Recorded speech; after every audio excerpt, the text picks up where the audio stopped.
get burned out, and they get frustrated, and they get really angry, and then they want to leave, and they want to go someplace else. And then Reverend Joe over at Palm Desert has to accept all of those people that are running out the door. And all of the Palm Desert people that are now upset with Reverend Joe come over here for a while. And maybe they go, a few other places. But it's about coming together and understanding where you want to be. What is it that you want in your life? So having 2 new members elected to our core council, we knew that this group called the council, that the dynamics was going to shift. Because anytime somebody leaves, or somebody comes in, the group dynamic changes. This is proven in all of the studies of sociology and psychology. I know this. And here's why I know it. Because when I came out of the Army, they were going to pay me to go to school. Isn't that a great deal? The GI Bill, they were going to pay me to go to school. I thought, this is wonderful. I really didn't want to go to school. But they were going to pay me. I didn't have to work. I could go to school. So I took a very eclectic avenue of courses, because I figured, I was going to get as much out of this as I possibly could.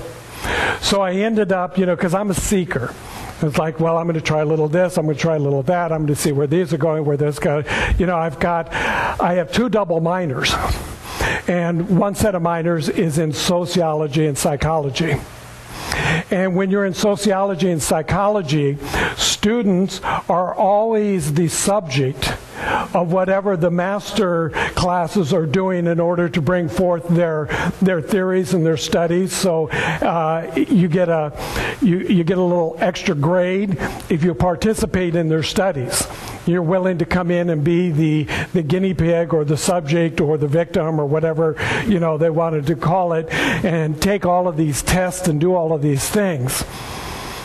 And so in that, I began to pick up a lot of information about the behavior of people, why we work, why we operate the way that we do. And most of it is by perception. It's our perception. So I don't know how many of you have ever seen this experiment, but you're given a picture and you say, what do you see? Well, some people see that there's an old crone, the silhouette of an old crone.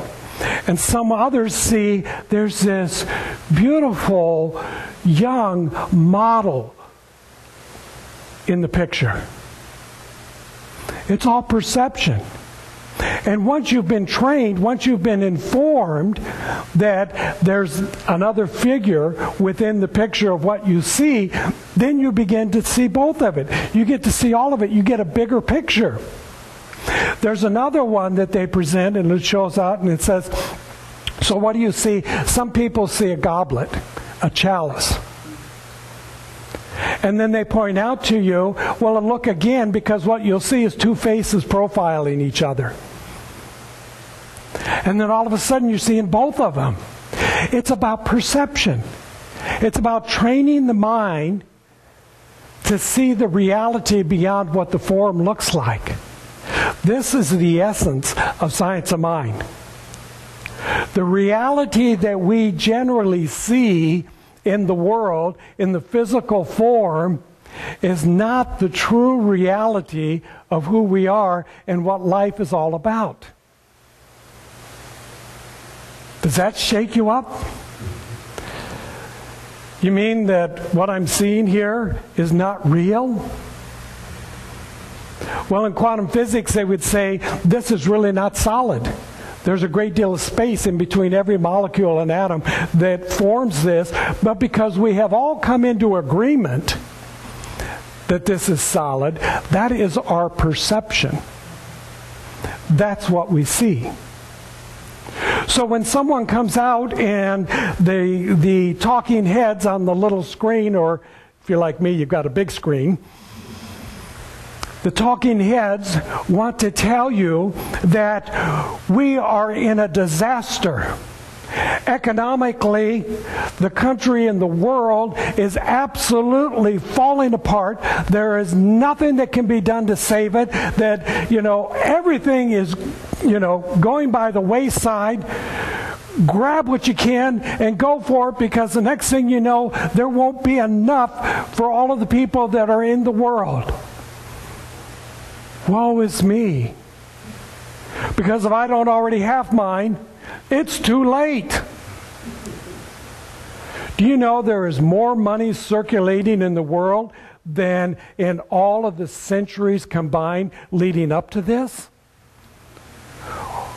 Where's the crisis in that? It's all in your perception of how you are looking at it and how you are seeing it.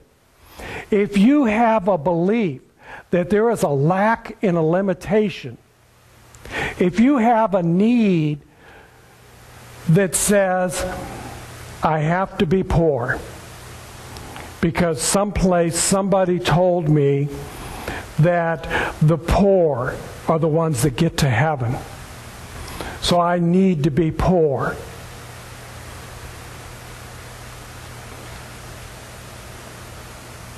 Does anybody buy into that? I would suggest to you that you move out of it, not because money or wealth has anything to do with getting into heaven, but the fact that you have bought into that belief is what's keeping you from experiencing, as the Master Teacher Jesus said, it is right here, present now, heaven on earth, and it lives within you. The abundance of the universe is your potential. Right here, right now. Shift your perception. Look at your beliefs. The process we did this weekend, it's called co-creation. Because we understand in Science of Mind that we are not creating anything. God already has.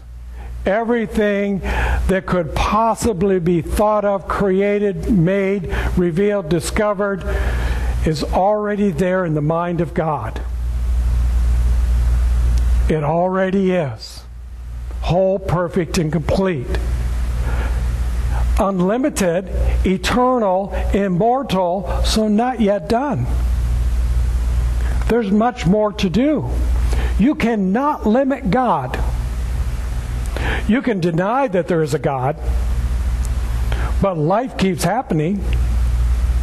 You can deny that there's an abundance in the universe, but science keeps finding something a little bit further out, and when they think they get to the universe, they found that it just stretched itself a little bit more, so there'll be more exploration. You cannot limit God. Why would you want to do that? You have the potential and the possibility to create everything that you could possibly want, desire, need. And sometimes we get so caught up into it that we think that we've got to get it before somebody else is, because we forgot that it's unlimited. There's a prayer that we did that begins with, I release, and what do you want to release? I release my belief in lack and limitation. I release my need to be poor. I thank God is the abundance that I am. Very simple. What is your belief? I release my belief in lack and limitation. I release my need to be poor. I am grateful. I thank God is the abundance that I am. Think about that. Anything in your life, discover what your belief is. What is it that you believe? Discover what your need is. Release them. Open up. Open your heart. Open your mind. Open your soul. Open your body to the greater good that is already made in the potential in the mind of God, and be grateful. When we are in a place of gratitude, we already know that we have it. And when we